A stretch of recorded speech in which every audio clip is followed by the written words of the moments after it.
ijambo yakoresheje nuko Muyango aryoshe, yaravuze ngo wenda Muyango aryoshye kundusha.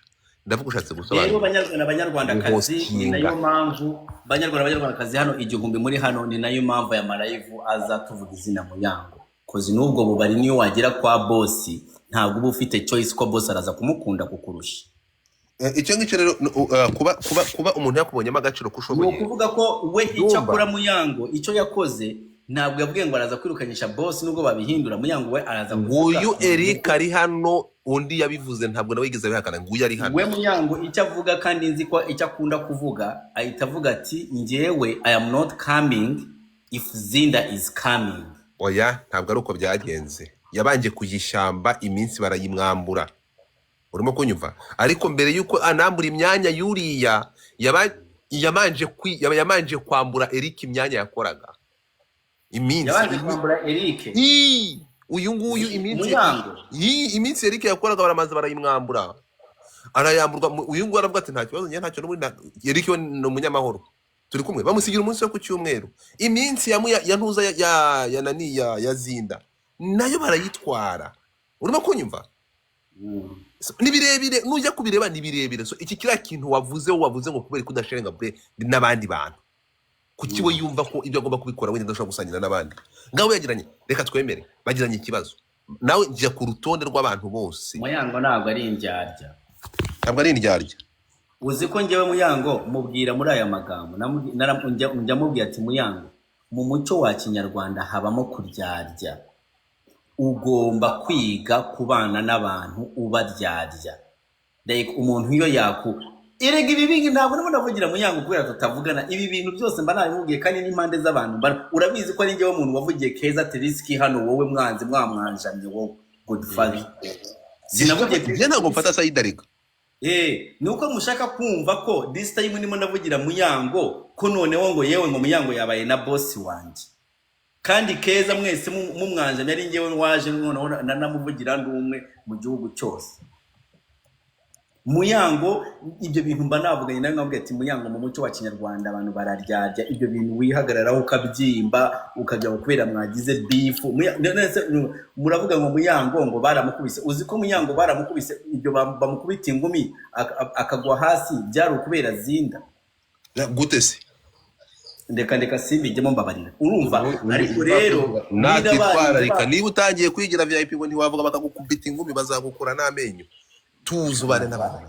Rero njyewe bankubita ingumi nibarangiza kunkubita ingumi abakobwa muri yiza abantu bakurikiye live ndabizi ko muri n'abagore murabiza abagore murabizi ko mukeye bankubita ingumi mu gituza ngwe hasi ndanyije kugwa hasi bankubita ingumi mu gituza ndanyije ngaruke ngavuga okay guys we are njyewe bamukubise ingumi kubera gusuzugura umubawonse. Umva ndeka nkubwire Muyango hano ndamuvugira. Umva Zinda she's okay. Zinda she's all right. She's a diva. I understand Zinda's part. Zinda is a hustler. Zinda niwe yatumiye Muyango sinahakana sinabihakana. But nanone Zinda ni umugore akoshobora gukora amakimbirane nk'umugore mugeze.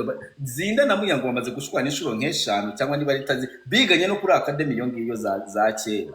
They know each other for a long time. Muri statement ya Zinda avuga ko nyuma y'Imana. Urukumva? Muyango kubica ari cyo nonaha nyuma y'Imana ni Zinda.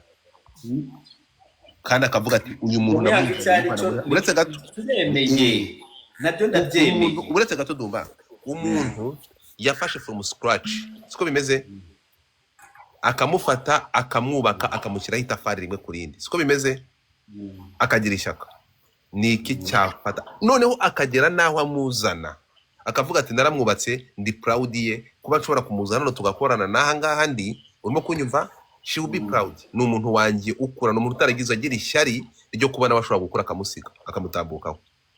Hanyuma umuntu mwagiranye urwo rugendo kuva mu bwana ukamufata ukagira imbaraga zimwirukanisha ahantu yakuzanye niyo yabagukoreye amakosa.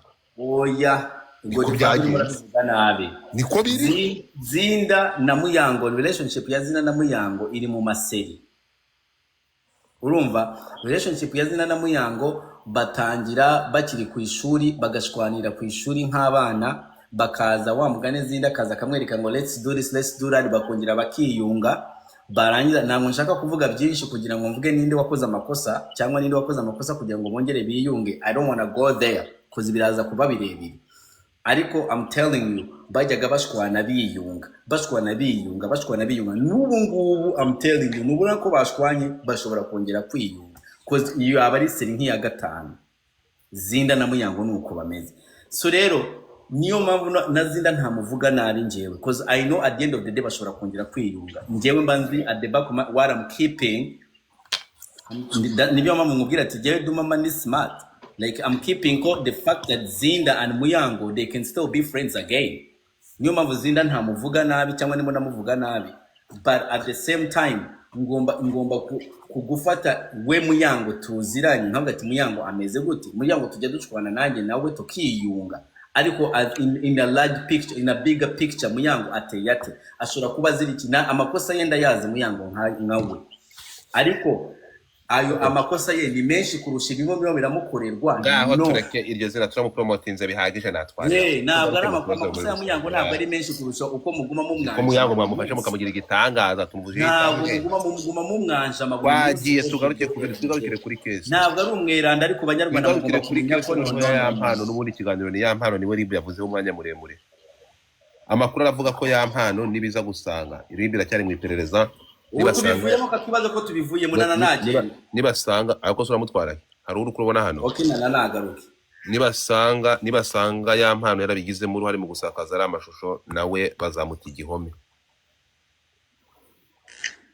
Nibasanga ya mpano Ribu nisanga ya mpano mu gusoka kwa ari amashusho hari uruhare yabigizemo nawe azakurikira abandi. Ya mpano ashobora kutabigiramo uruhare ariko akabigiramo like akaba yararangaye.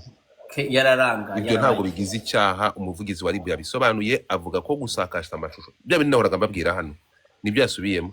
Itegeko rya 34 rivuga ngo gufata amashusho ntabwo bigize icyaha ko mu byo baberamo ibintu byibanga byinshi. Urimo kunyumva? Ariko kuyasakaza nibyo bigize icyaha. Ni itegeko ririho rya 34 nimushaka mubwire bibakirira no kuko yabivuze mu byumva. Ariko byo binababwiye ngo aya masaha ya mpano ntabwo azigira afatwa n'iki cyaha kuko ya mpano arabisobanura neza biri clear. Sibyo? Ariko abandi babigize murano kuri kw'Imana. Ngiyewe ntabwo bafite imwe bagende bahanwe. Nukuri bahanwe pe. Sinzi mwe ukuntu mu byumva. Kandi yinkundura nguyu se muhungu hano Dumba. Ngenda naraze kubivuga dahari. Araryamye nawe. Se muhungu niwe bura kugira ngo jihad anafatwe. Urimo kunyumva?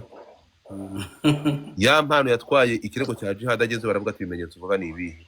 Ati yabipostinze. Ati zana ibimenyetso. Ya mpano arabibura kuko ntabwo ari recordings. Urumva? Se muhungu yari afite buri kimwe ntubaza ukuntu yabimenye. Yateruye buri kimwe cyose aragenda no muri Ribu arabitanga. Aravuga ati ngibi ibimenyetso kandi biteguye gutanga ubuhamya igihe cyose muzanyemerera. Ngo yari hano umuntu wafungishije jihad n'uyu mugabo niwe watanze ibimenyetso byafungishije jihad. Nanjye nguru navuze yuko amavideo yasohotse bise mu wayimubu niwe wayikoherereje.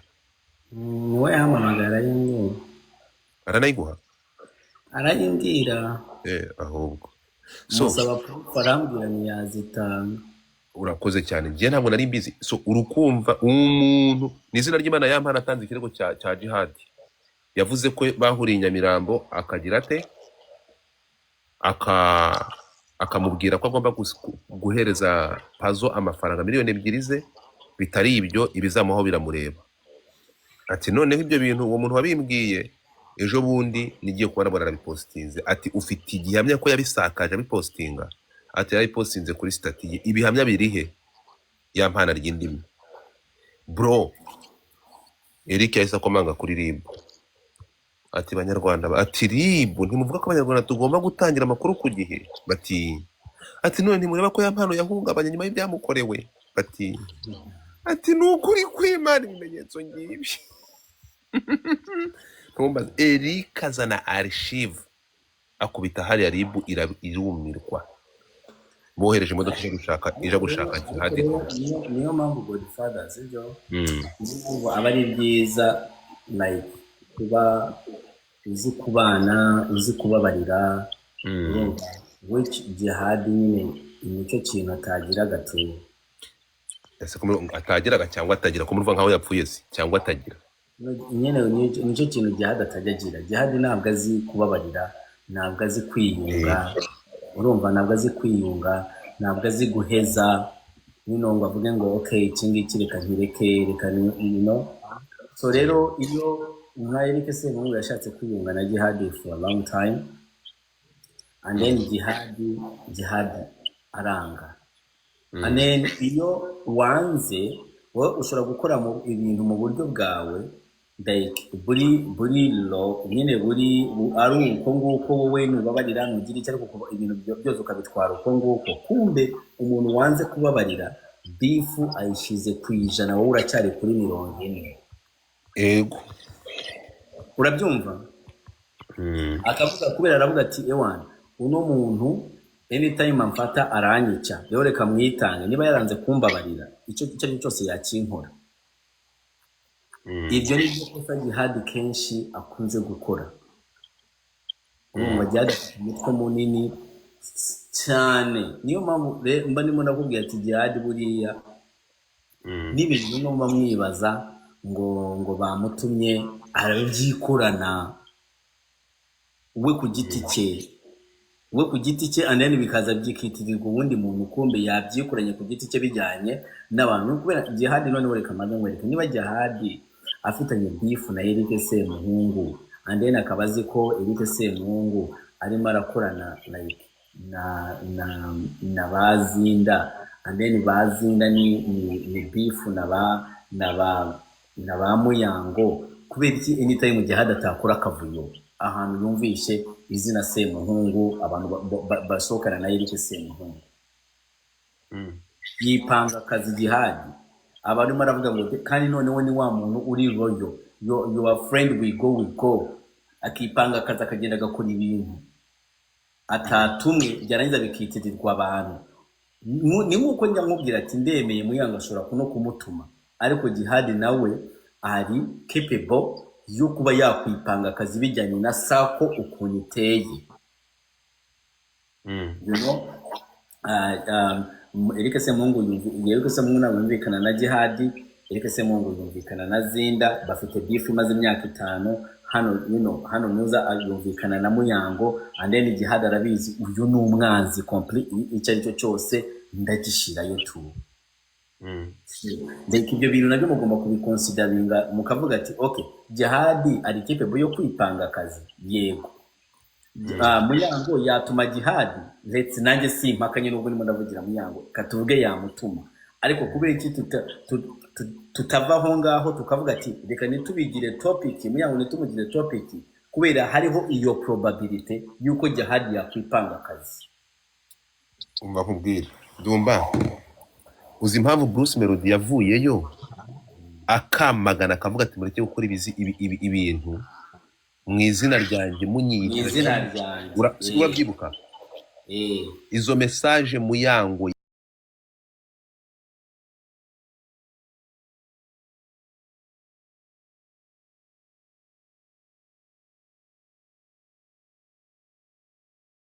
Muyango ndaza kumusaba message arimo arabuza Jihad, ndaza gusaba Muyango nuza message arimo arabuza Jihad ntagende kumuvugira.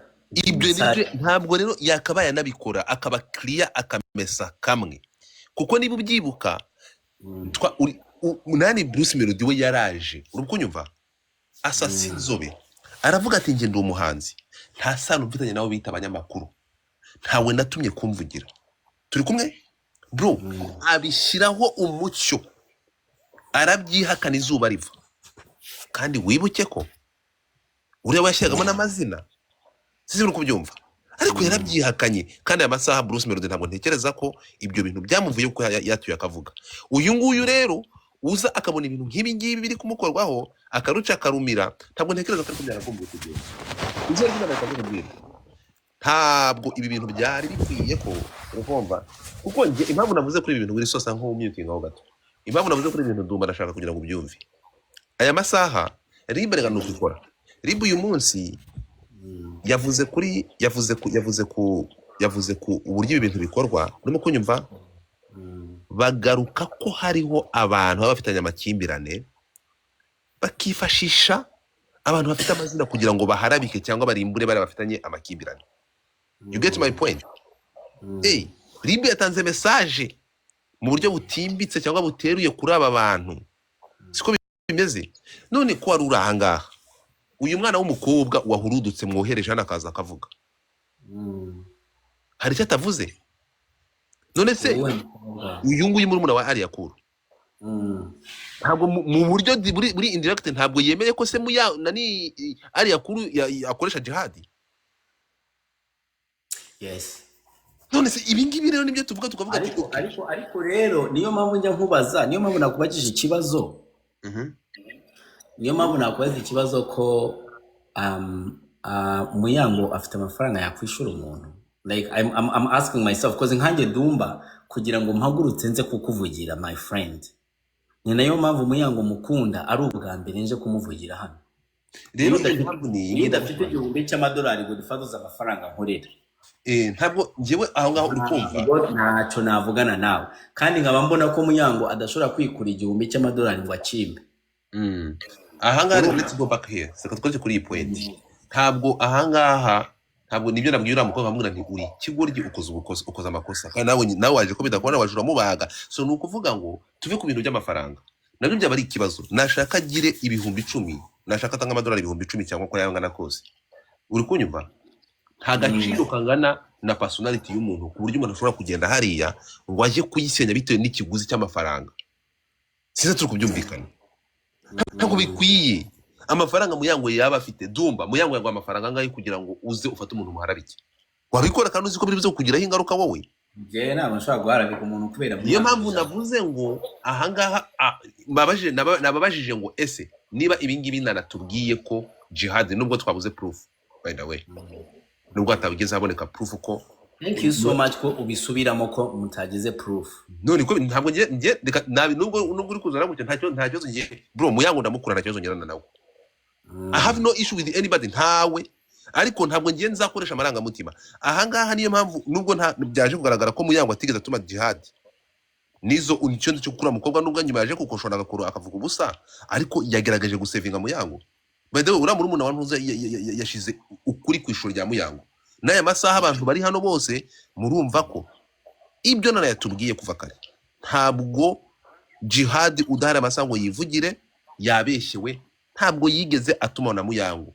Ntabwo ayo majwi ahari kuko wari uri kuri koro yaje abishyiraho umucyo nana mbabarira niko kuri ahubwo yanavuze wa mukobwa yavuze bagiye kuri call bari batatu. Uwe Nana na Jihad. Ibyiza nabyo rero aha ngaha na Muyango ni sawa niba ashobora kuza akavuga ati okay ukuri kuhari nuko sibyo ukuri kuriho nuko nguko.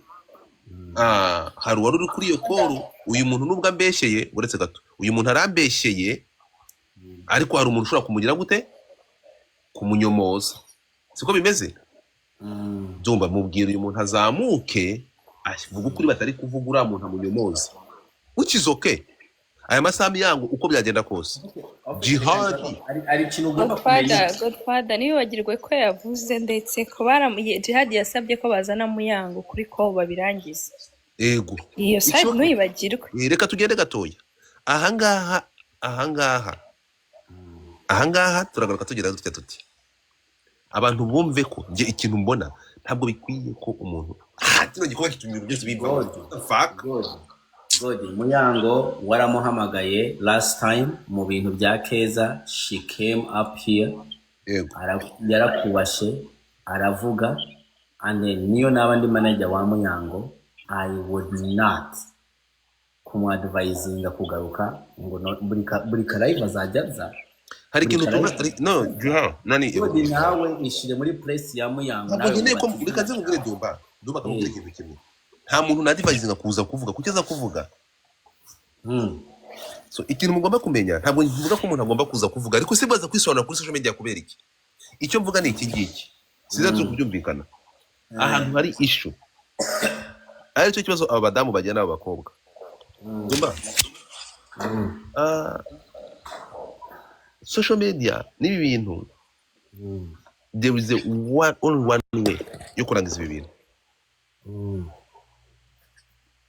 to be silent, ukareka abantu bakavuga ugakomeza akazi kawe. Nasa Muyango si cyakora. Ntabwo abikora. Muyango akora ni cyakora. No, ntabwo abikora. Icyo adakora urimo kunyumva, we nukuza akavuga. Sinzi uri kubyumva.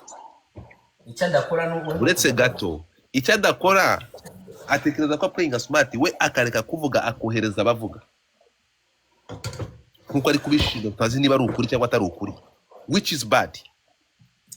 Muyango niba ucyumva, Muyango niba kirimo aratwumva, ambabarire ame iyo message yandikiye Jihad ntagende Ibyo biraza kumukiriyaringa Jihad ahanwe nk'umunyama cyangwa we bibareke, kuko ndaguha urugero, ndi kuguha urugero hano. Nubire byatanzwe mu Jihad ajya yipanga akazi. Uretse gato ku makuru mfite mu rukiko aya masaha, ku birego mfite, yamini ku makuru mfite muri biriya birego bitandatu bavuze, harimo ikirego cya Teliska Keza yareze Jihad, azaba ari mu rukiko, turi kumwe. Ariko nitujya kureba kugira ngo Teliska arege Jihad na Jihad kugira ngo yibasire Teliska ajya kumurega muri ribu, byaturutse kuri ni ku kibazo n'amakimbirane ya Jihad na Muya na Keza. Sinzi kubyumva. So none se ndugute abantu batavuga ko Jihad aba yatumwe na Muyango kwataka abantu bajyanye ibibazo na Muyango. None se kubera iki uretse gato dushobora kubona Jihad ashobora kwibasira abantu barenze umwe, kandi abo bantu bose bakaba bajyanye ibibazo na Muyango.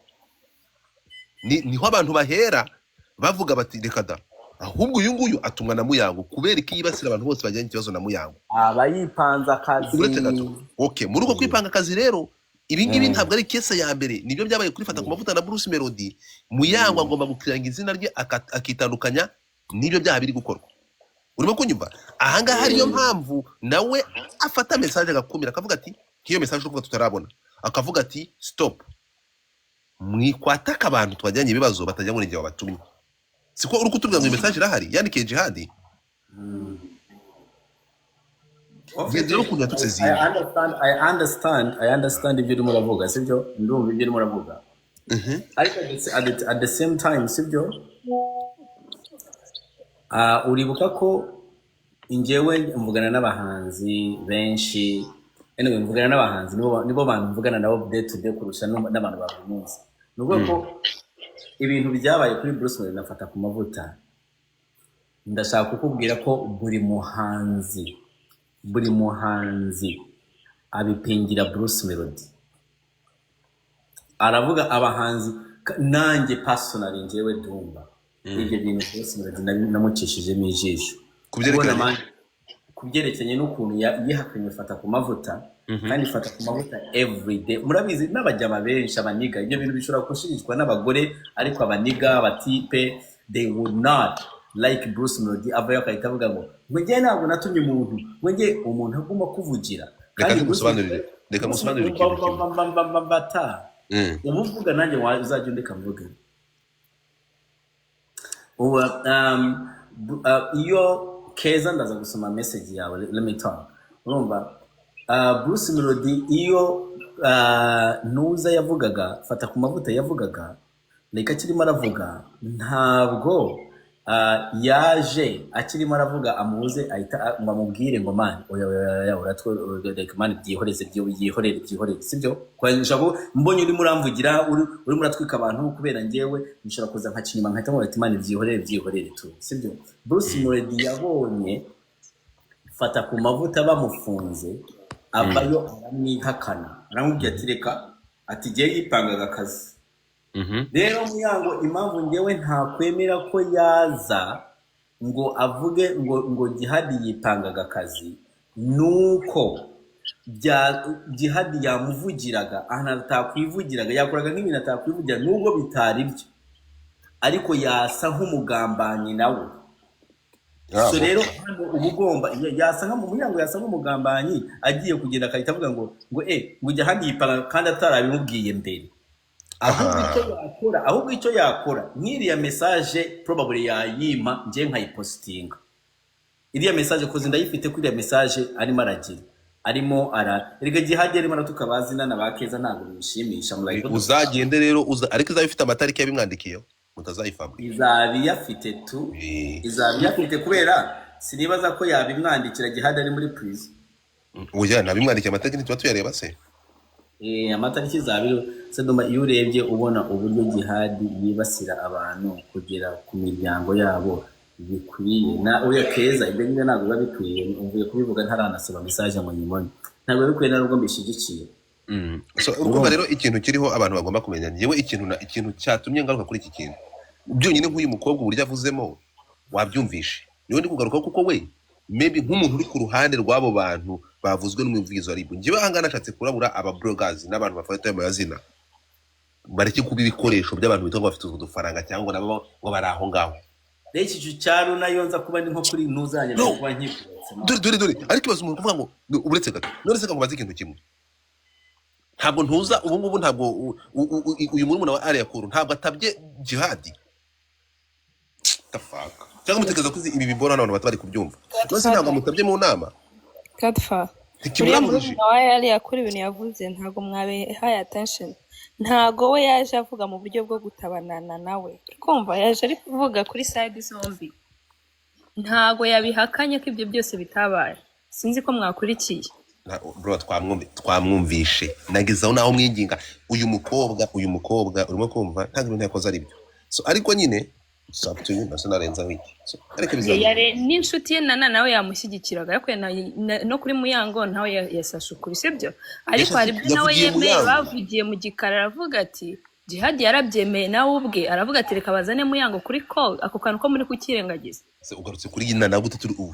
uyu we oya nuko wabyirengagije muka muri kuvuga ngo nana yabeshye ariko se ndoze ko nana yabeshye uyu mugore ndamugira ari uyidumba ariko bivuga oya uvuze ko nana yabeshye genda gake okay uvuze ko nana yabeshye icyo kiriho kimwe urukumva gusa ibi bintu byose ikintu kimwe abantu bagomba kumenya ngiye message igomba gutangwa abantu bari next ntago bazaba abantu bafite amazina next abantu ribi zagendaho n'abantu bumva ko yagiranye ikibazo n'umuntu agomba kumva ko agomba gushaka abantu bafite ijwi bagomba kujya guharabika ngo bafite ikibazo kucyumva ko wagira intwaro zisenya abandi uze urebe Godfather nabahaye urugero urimo kunyumva nabahaye urugero rw'umuntu umwe waje kunshaka abo baratanga amafaranga kugira ngo umukobwa yari yarambitse impeta amara imyaka 5 warashaka kugira ngo isi mumenye ko yabikoze ndamubwira wanyibeshyeho so ntabwo numva ko ari ibyo ariko ni byiza ribu yarabuye reka tutegere turebe bizakurikira urimo kumva iki kigore cya Runa sinzi ibintu byabikora neza ntabwo ugifata side I love you for that iki kigore cya Runa sinzi ibintu kirimo kiravuga indi ufata side wowe ntabwo ujya ufata side mukuri ntabwo umeze nka Dumba ujya upfira ku bantu ari gata amabuna no wakinyabuyenzi we wagiye uceceka Dumba I swear no komeza data Godfa ntazabikwigisha ngo byemere ibiki inde ibintu byo gufata side Dumba so ikiriho ni kimwe Muyango arabizi ko ntamwanga nabandi bose Alia Kuru arabizi ko ntamwanga urukunyumva nabandi ariko ntekereza ko I have to speak the truth Rata ni ko bakavuga ngo tugomba kubindyarya oya rata ntuzemere kubindyarya nibyo tugomba kubindyarya no njyewe nzi ko mwese mwanjamiye Keza Teriski ninjye wamuvugira none aya masaha nuko ari amafaranga yari yaguhaye nawe Keza yamaye amafaranga yamuhaye pe Dumba yanamuvamo ejo amafaranga Keza yamuhaye Keza ntabwo aruta Dumba amafaranga ahubwo Dumba yayaha Keza Dumba ku muntu yakunze yamugwaho icyo cyo ndakizi ariko ahubwo Keza yapromisinze birthday naho waba wakoze Keza ndashaka gift yanjye ibyo wigira ngo urabifinga na Muyango nkaba ndimo namuvugira birakureba urumva ikintu abandi bantu reka nkubwize ukuri nababwiye ikintu mugomba kumenya abo bantu ngo mwita ngo mugiye kuvugira ntabwo nzigera nshinga inkoro ntabwo fata ku mavuta muri abo ngabo yavugiraga nta wigeza amusura nta wigeza gusura umudamu yagize ibyago nta umenya niba isukari yazamutse ko ararwaye diabete ibyo byose ntababikoze arimo kuborera hariya Jean Paul bro aba bantu impamvu ndimo ndavugira Muyango nuko it's too much. Bigeze ahantu birarambiranye kuba abantu buri munsi bavuga Muyango every day. Komeza nyine fata akazi ka Jihad nzanyire mike.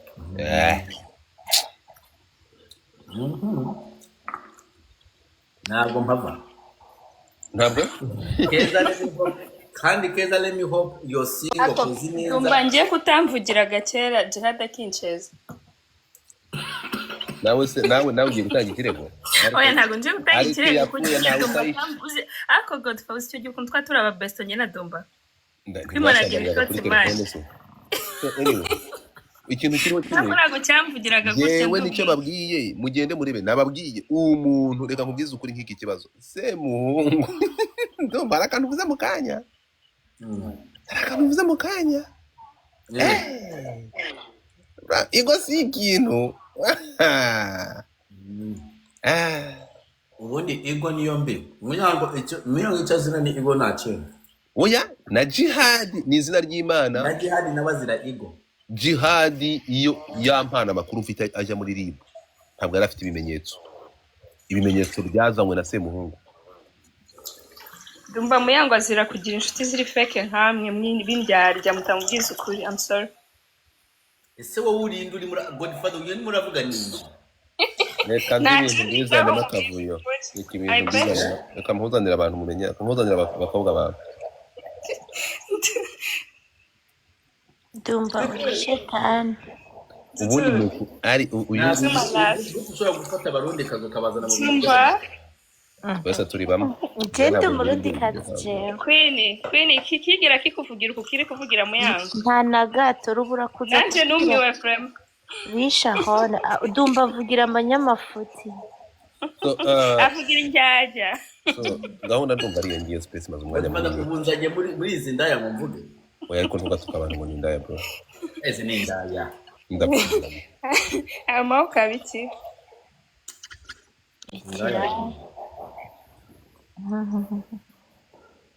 Yangaye nguko. So hanyuma se Dumba. Nyuma y'ibyo byose wabonye itangazo Badrama yashizeho. Badrama ni maravuga iki Badrama buri gihe. Naho kunda sho. Yazimye ayitaza irga Badrama ni mushuti wa Queen. Ndakwiyamye Dumba numumbeshe kandi si ubwa mbere mumbeshe. Nabeshye bro. Oya Dumba meruka kuryamanye na Queen. Yo oya. Kubera iki Badrama ni yakwenze wowe. Oya ni mucoma ntago wibuka. Dumba umuntu wamyenze kumwe n'uwundi no kuvuga ko cyajyamana. Wowe aho umuvugira mucoma Queen turabyibuka. None se kavugaze waba warahuye na Badrama gute? Dumba arabesha abo munyagiriza abo ni benshi. Ariko mucoma nibyo ntago ndiko ndabesha right? So iki kintu cy'ubwambure cyari kimaze Dumba ari kintu mutari no kurabura iki kintu. Urimo kumva iki kintu kimaze kuba kirekire kandi buri hari kintu mugomba gusobanukirwa buriya RIB kugira ngo igereho. Ibi bintu bimaze kuba byinshi cyane. Hari abantu Dumba muri kuri abantu bajene bari hano but there is some people ukuri kw'Imana abantu bari kuri kugatuna bwene bishura amafaranga ya buri kwezi kubera ubwambure bwabo buri hanze. So this must stop. RIB igomba kuko RIB rigakira ibibazo byagira ibirego byinshi. So ibi bintu rero ko batamufata. Mfite ubwambure bwa Runa.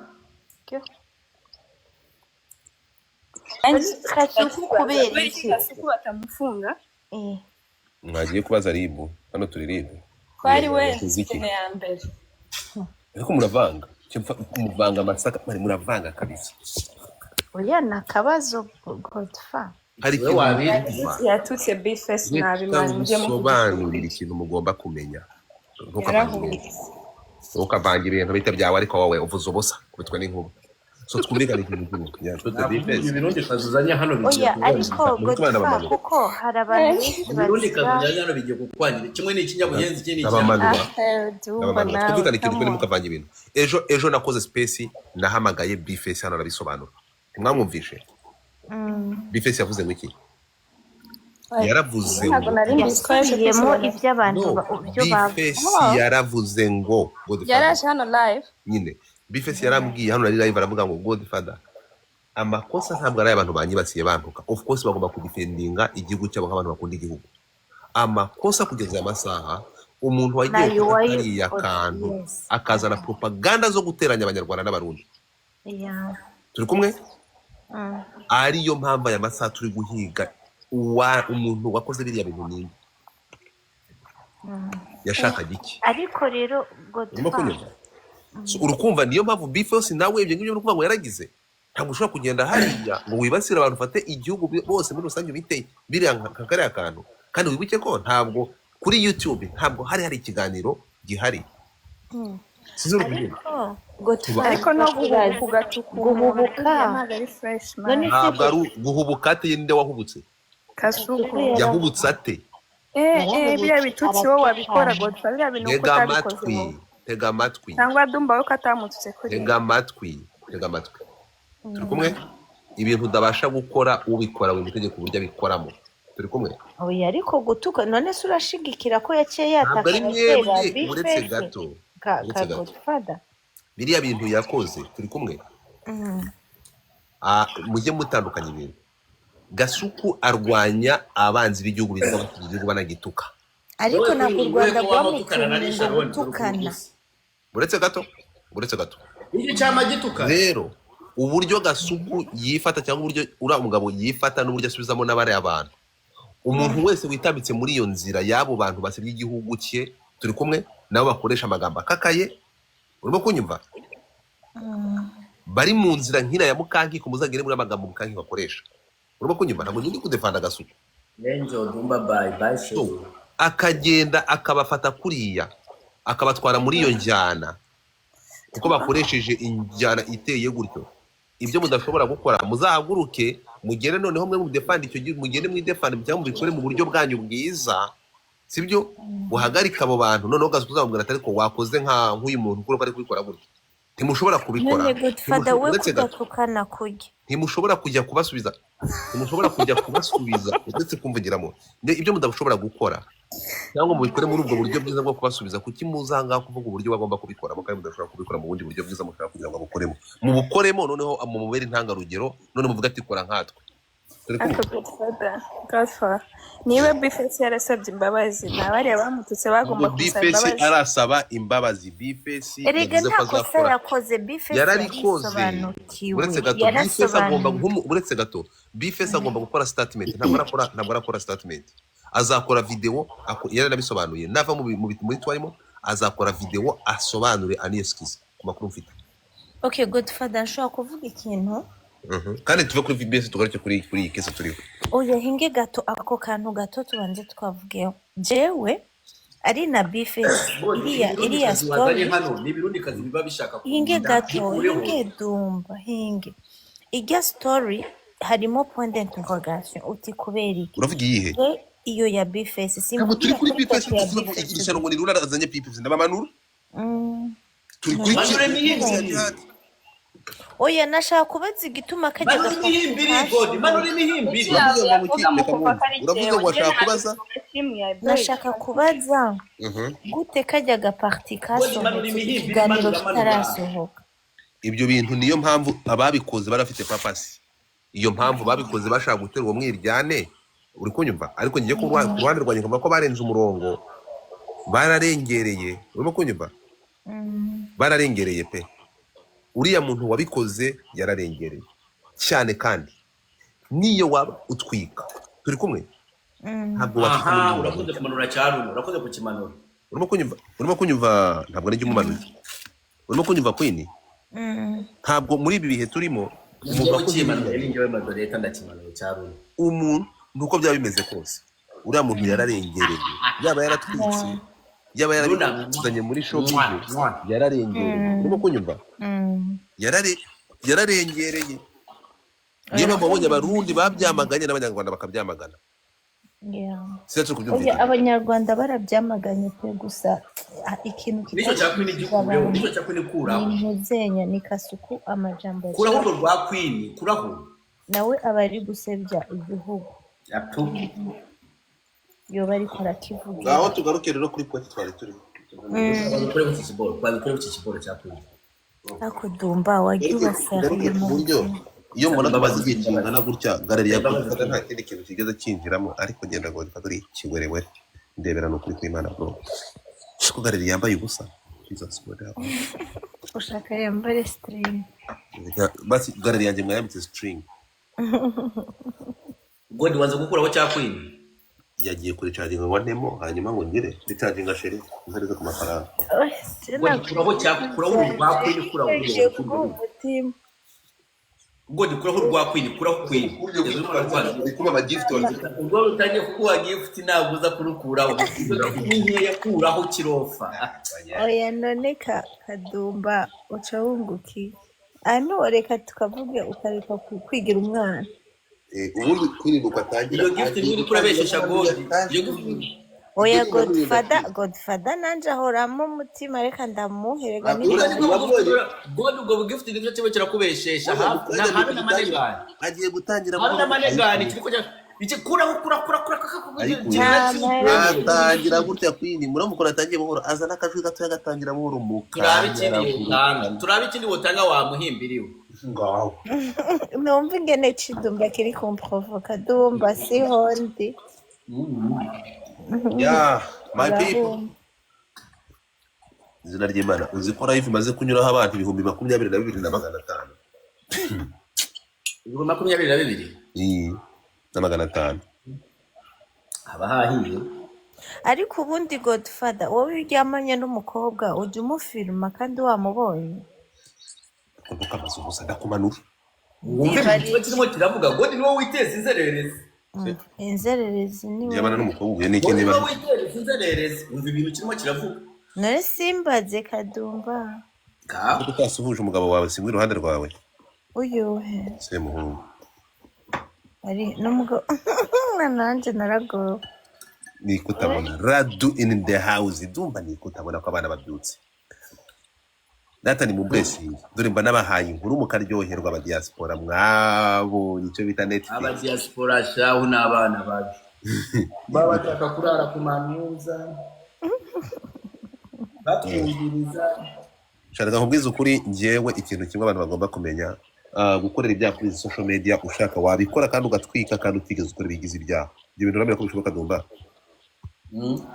uremera ko ushobora gukora content ugatwika ugatangaza amakuru kandi utakoze ibigize ibyaha ninduguhaye garara barayimpaye bavuye barakora oh god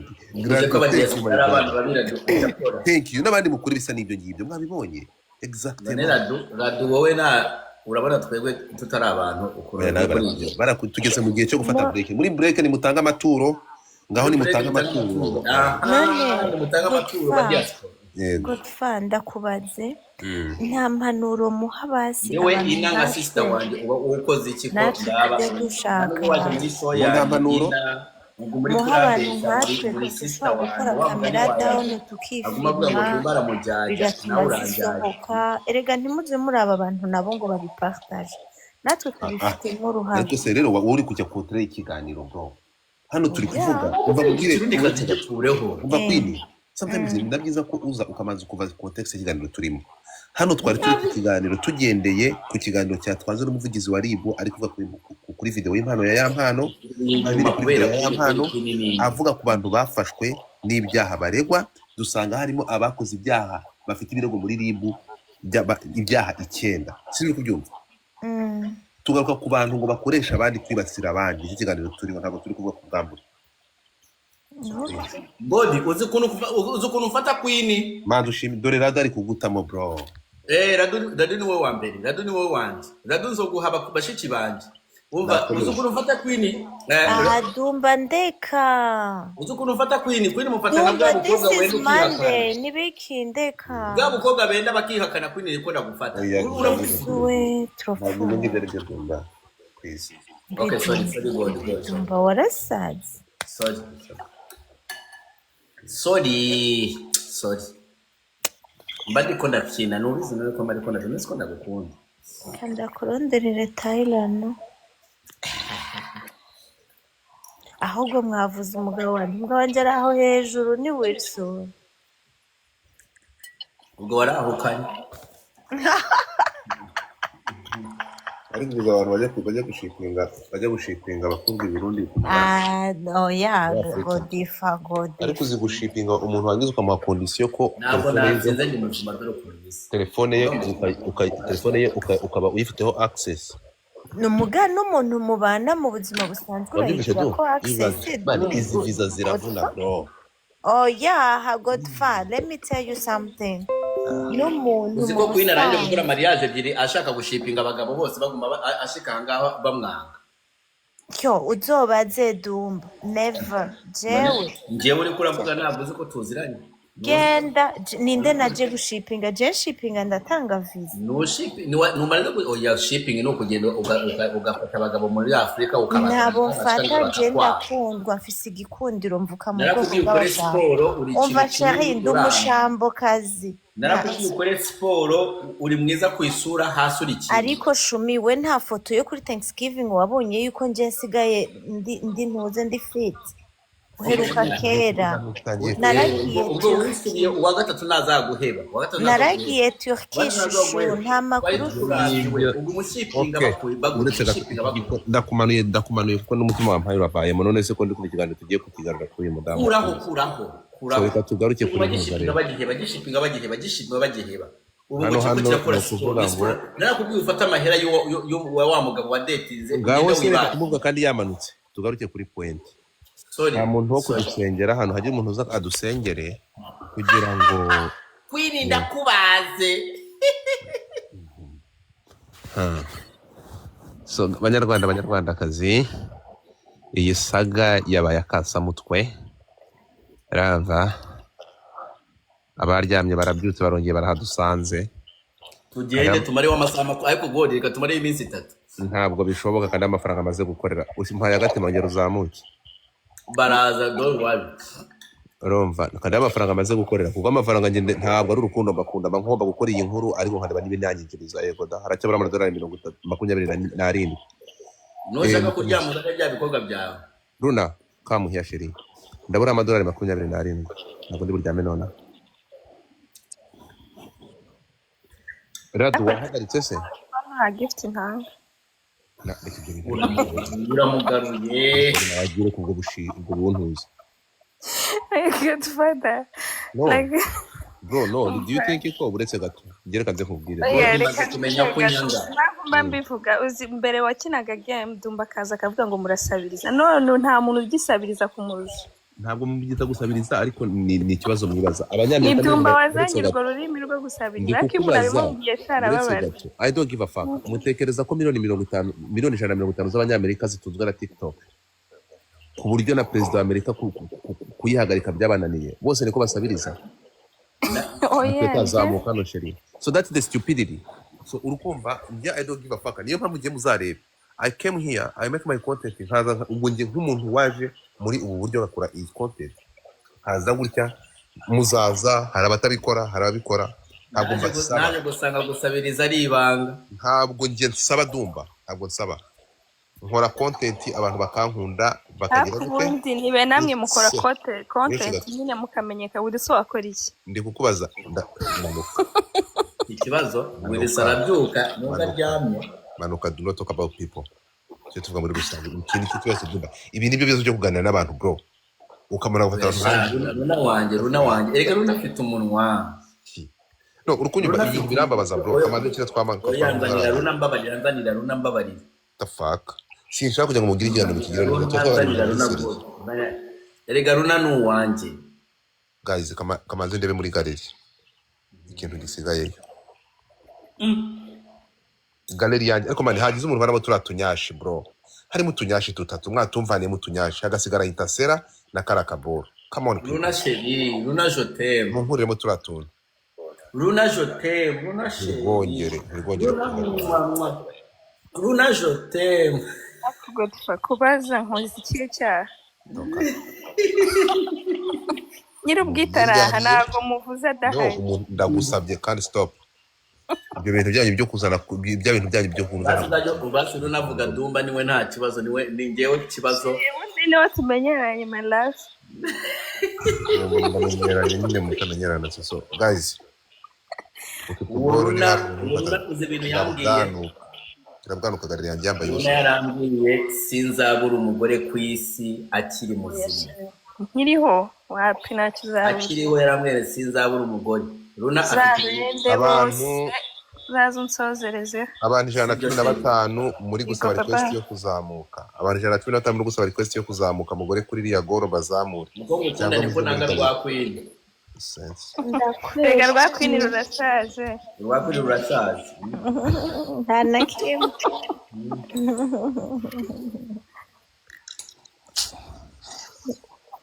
ahubwo Shafini yaritonze wallahi kuko wabaye iteko witonze ninde yakwigishije nuko nshaje ugera nzi kugiye nko kuntuka nkubite nk'ikijambo wapima uzamusanga ariko arambwira ari Sharon nibwo uzamenya ko yitonda cyangwa mukamucoma mukamucoma nawe dore gasaga zabo ni nk'izi ntuzi ko Queen yateretanaga na mucoma oya oh mana Runa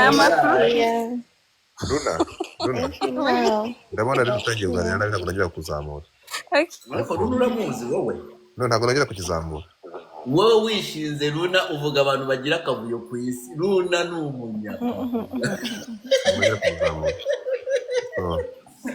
niba mushaka ibiganiro biri random urukumva mushaka kuganiraho tuke kuri vanganira wowe sinzi impamvu ugomba kuza kuri live zanjye wowe ruzaho oya urumva unaje kuri live yanjye yakwirirwaho so ntabwo ari ibyo so ngayo nguko okay I close my mouth oya Runa close your mouth uzaba erega Runa usigaye uri brand nawe uzi kuvuga usigaye uri brand usigaye uri brand sheri Runa barakumanuye tumbura umwana muri gama uba mume gift mwabintumye ntabwo nshobora kuguma ngaha mutari ko muri ama gift nge nibiki kandi cya nigiye ibirundi biri ngaha mume gift ibirundi byo munyakabiga byo kumusaga byo kumutanga byo mu buyenzi byo mu bwiza byo mu kinindo byo mutanga noro mutanga CD abanyagitega abanyamuhinga ibirundi bigihe tumbura agenda mu Burundi ushamahe nge nta sinshobora kugenda mu Burundi ewe reka ndumva je nshaka kuza muri Canada unyereke Godfather mutaza ndagutwara nawe ntawuzi Godfather nawe nzi nukuri ntawuzi igore rero ko sinamushobora mutavuze ku bantu mwabuze ibintu nende tuvuga weka God mureke kuvuga ku bantu mushake ubu basi wewe ikindi tuzane Runa ngo batamanura oya mureke kuvuga ku bantu ni wowe unsembura du no ariko Godfather ni ikinyakavuyo man wallahi ni wowe utera umushyi ukwiye kuvuga man Nyumvire ntabwo Runa ndumva fungura kuzi wawe aho bigeze Godfather I'm sorry okay ndumva fungura abantu batuzi wawe open the fungura abantu bazi wawe yo je peux parler de toi non nta kibazo ntabwo nshaka kuvugana nawe ndavugana nawe iki Bah mais non, sinavuze que tu me parles, navuze ndashobora kukuvuga wowe Badirama yamaze gupostinga yinda kukwina ku kajwi mu kanya yaje amere nk'ufashwe n'igishoro bw'ababanyi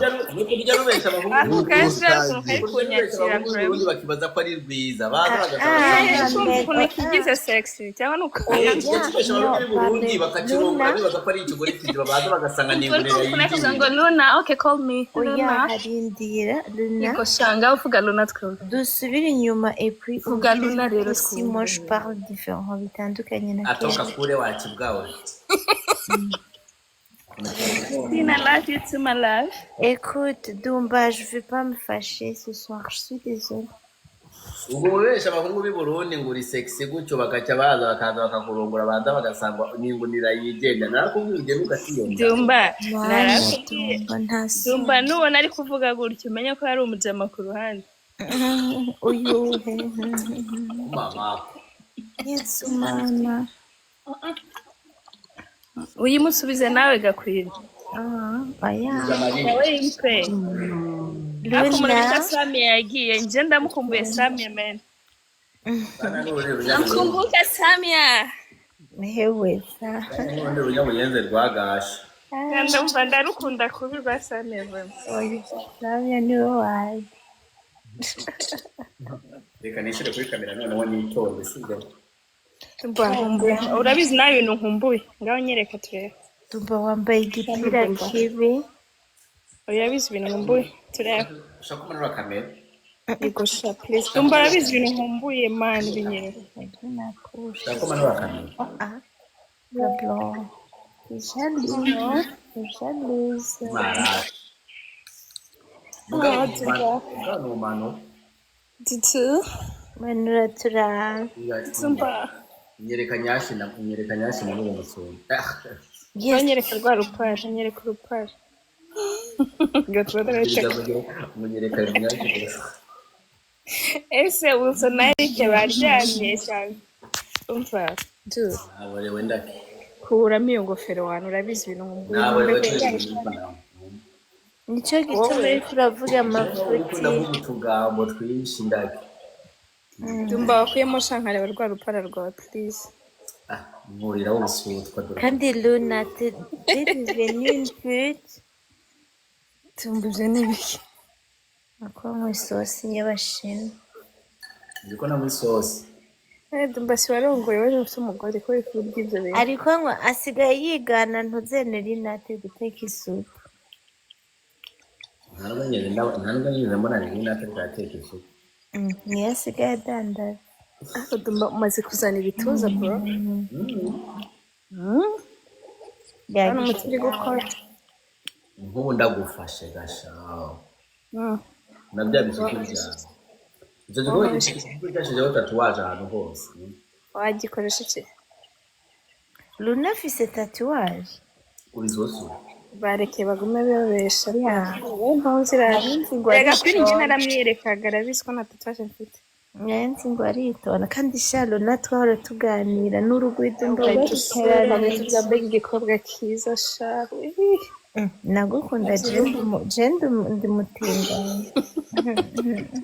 waca mfata ama screenshot wewe kwini ndabyibagiye Dumba uribuka ko cyamfataga ama screenshot Oya. umutinganyi ufite body count z'imboro 100 Mani.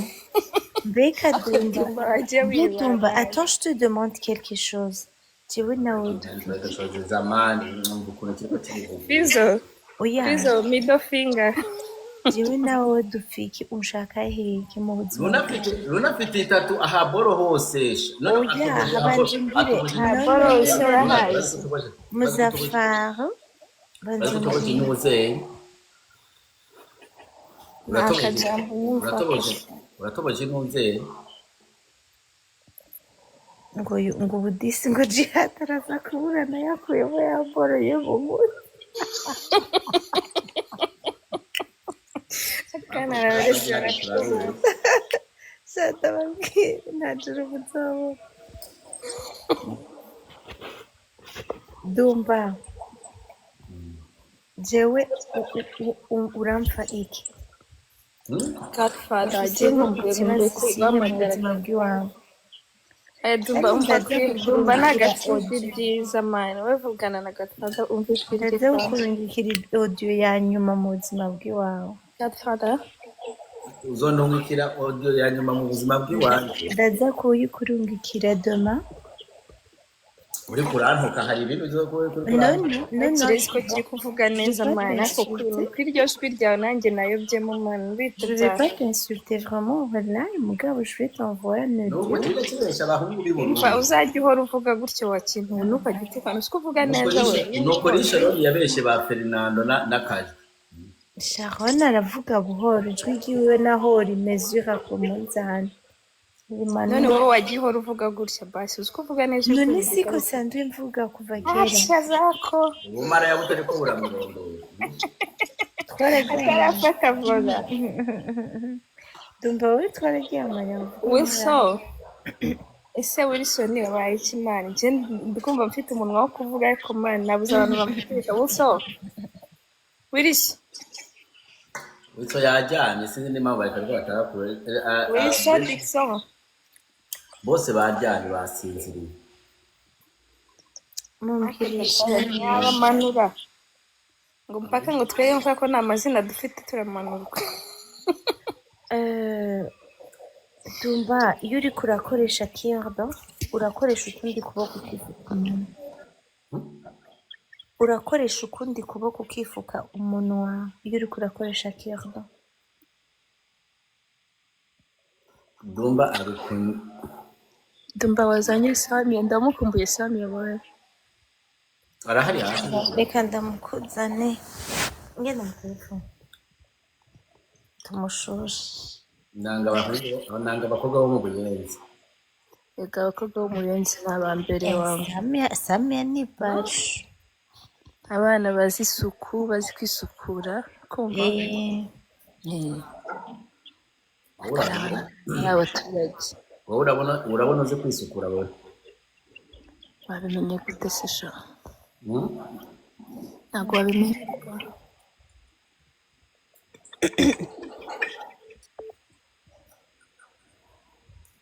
Yewe wabashije gukora kwisukura wamwe. Ari nawe shift irarangiye.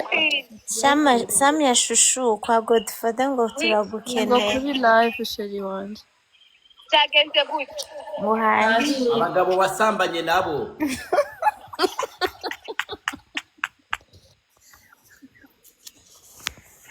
ngo bari ngaha kukurondera.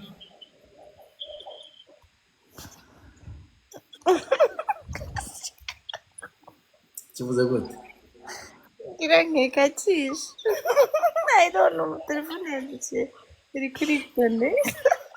Oya none arigeze kugenda kuri live Dumba mtanga nyine basamye ari kuvuga mu Giswahili ari kuvuga mu Kirundi.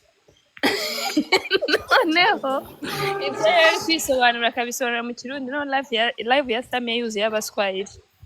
Man, ali ajya kuvuga akavuga mu Kirundi bakabiyoberwa.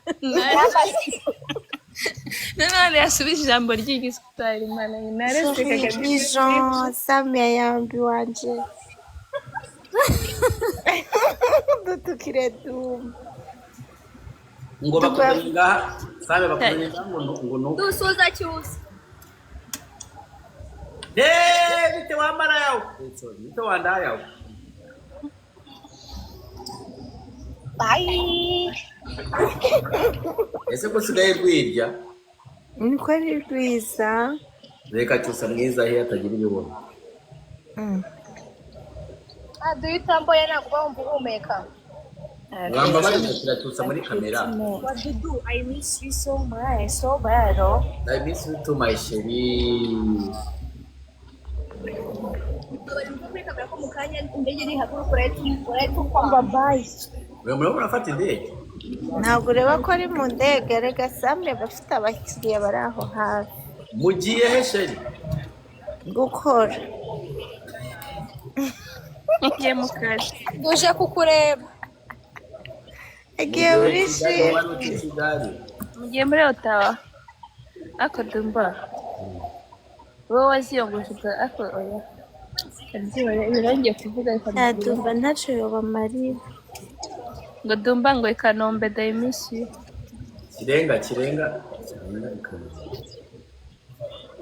Godfather.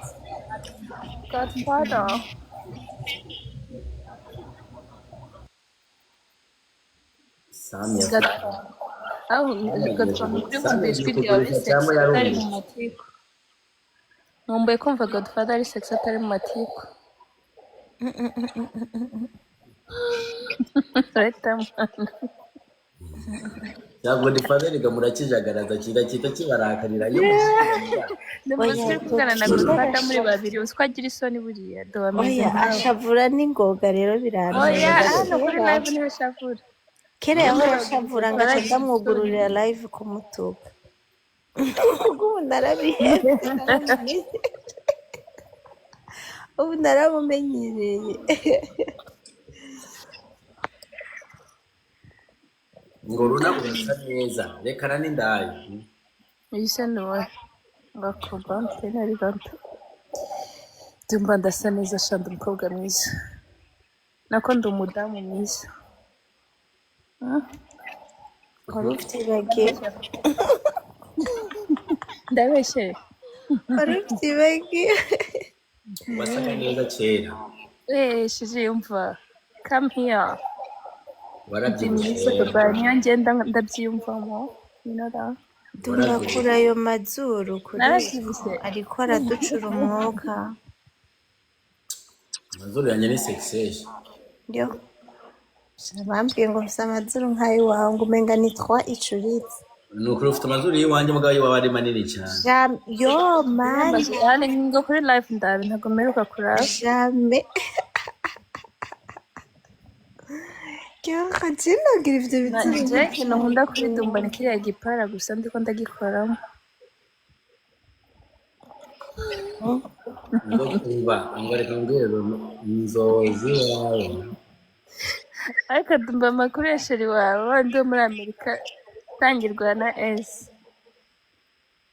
Abashaka bibo bose batangirwa na S na C. hanyuma aba ari aha ari kuvuga ari kubaza abantu kuti bavugana Ariko ngo Luna ata uribuka Dumba twiratira Sifa je nzi ko ari wa mariage. ndi ndakubujije Ewe mukama ibintu birahera. ndakubujije Aje ujya mwana wa shehe. aho ntacyo mvuga vama Oya Dumba nabijya bishetani vyawe. Aje ujya mwana wabona. uba afise umugore shaka iyo ataza kuba sifa runaka twari kujya kuba ikintu itabona cyuze erega Queen nije na Rusenye rujya rugo rwa Sifa Rahira. Ninde Wakimaraya. ndabesha ndabesha sibyo n'ubumaraya bw'uyo mugabo yari yarananiwe kurya indyo imwe ukumva uyu mugabo agira ubumaraya burenze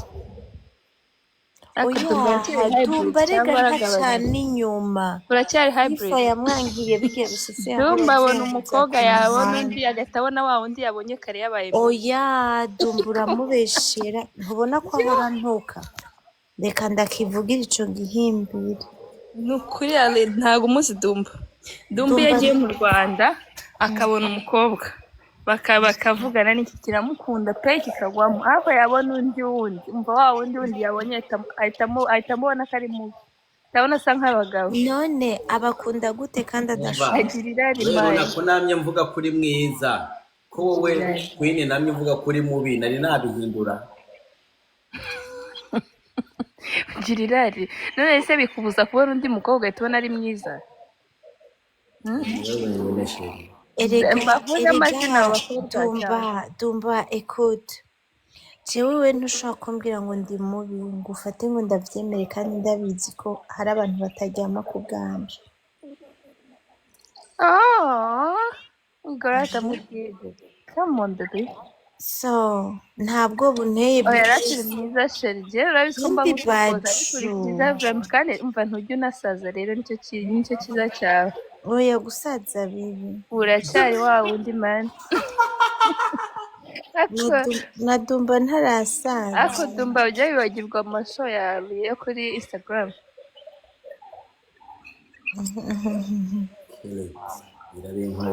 hari igihe Dumba hari igihe nagiye kuri live avuga ngo solidarite ntabwo ushobora kuza hano ugacaho ntacyo ukoze hari igihe cyane cyakoraga ama live kiravuga ngo nicyo cyakuzamuye ngo darling ngo niba watumye None sije namuzamuye. Nisuka kw'amazi twaramuceje ali turamuceza dore baza Dumba nisukaho amazi ngafata nkazungu umubiri w'iwanje. ngo niwe yakuzamuye niwe aguhaye hit ahubwo uratuma ndabisubiramo kuko hajya sinari bwavyibuha ubu naravyibuha. Frizo urata ku kantu ntabwo ukibuka akavuga ngo niwe yamutwikiye Dumba ngo kugira amenyekane None sinjye wamutwikiye ngo Dumba ko yagiraga abantu batanu. ngo ntabwo wowe wagiraga abantu ngo Queen niwe watumye amenyekana nagihaye sho naragitwikiye.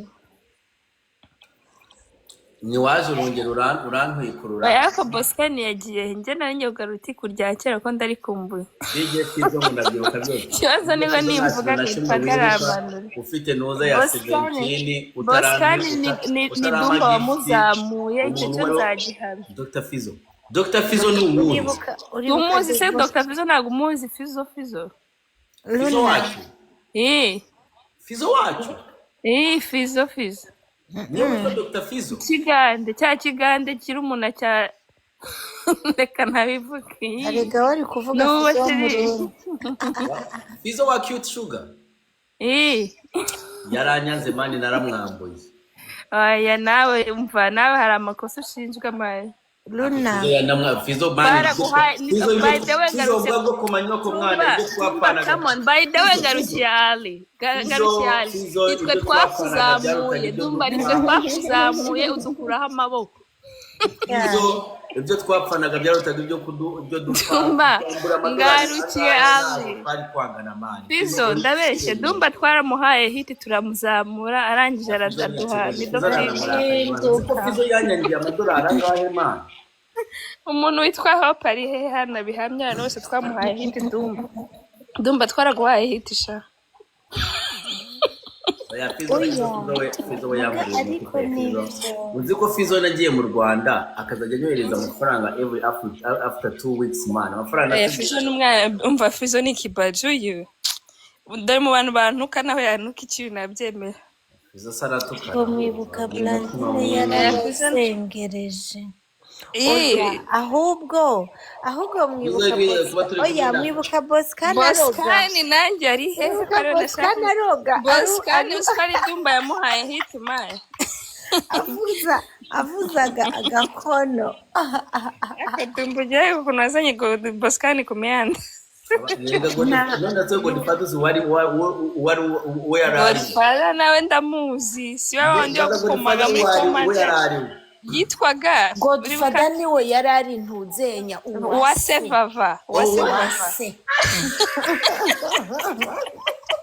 cyangwa ukomaga mu kigande bro Godfather niwe mufana wanjye wa mbere Godfather we yanakubwiraga n'ibintu akuzi ugahita wikanga kuri Godfather yahoraga afite televiziyo iriho amafoto yanjye mu challenge bwanjye Uwase Vava yahoraga afite Uwase Vava buriya Godfather ameze nka Boskani iyo bavaga iwanjye bakaba badashobora kumubona bahitaga bagenda kwa Dekate akabatwikira bakamenya ibyo gukora bakagenda iwanjye bari abafana banjye cyane nje nkunda ako dumba umenye ko natwe twakuzamuye cyo ntukibagirwe ariko se yiri kuvuga gutyo buretse gato dumba uzi ko kiriya gihe nari naratuciye ibintu kuri ntuza kuri Clubhouse baza basimungu barahazaga nanjye nari nkuzi ko mu mubwiro audience nabaga mfite kujana ndakuzi kuri Clubhouse najyaga nzayigota bamwita Godfather ariko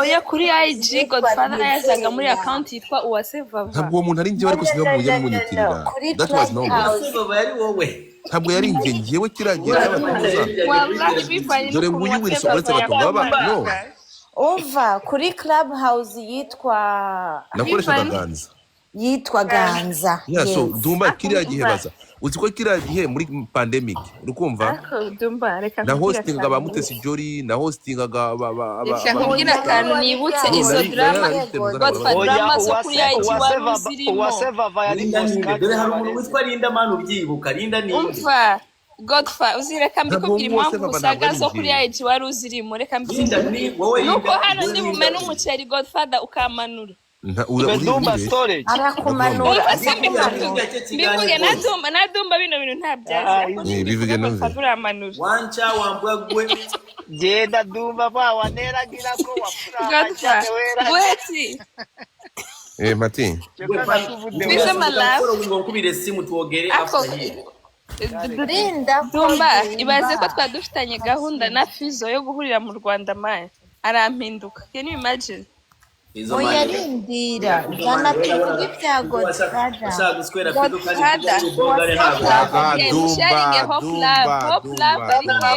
kwano hano hagiye gushya umva Dumba baruzane Hope Love hano hantu hahire rimwe mbaheti za Godfather Hope Love abaryamye amasaha umunzanire Hope Love na Boskani cyangwa bisubiremo haje Godfather mani kuri nuzari yarahatwitse Clubhouse oya Clubhouse ntabwo yahatwitse ahubwo Clubhouse yaratwitse bro uzwo ba Miss bazaga uzi uribeshya iki ngiki we Queen we waje Queen Godfather yaratwikaga no mu Banyakenya hose yinjiraga wamureka se umuretse gato ngiye na hosting abanyakenya na hosting abanyakenya Emeline Bella wewe ariko waradutuka cyane bidakuyeho kuri ko atari wowe Clubhouse. Uwase Vava.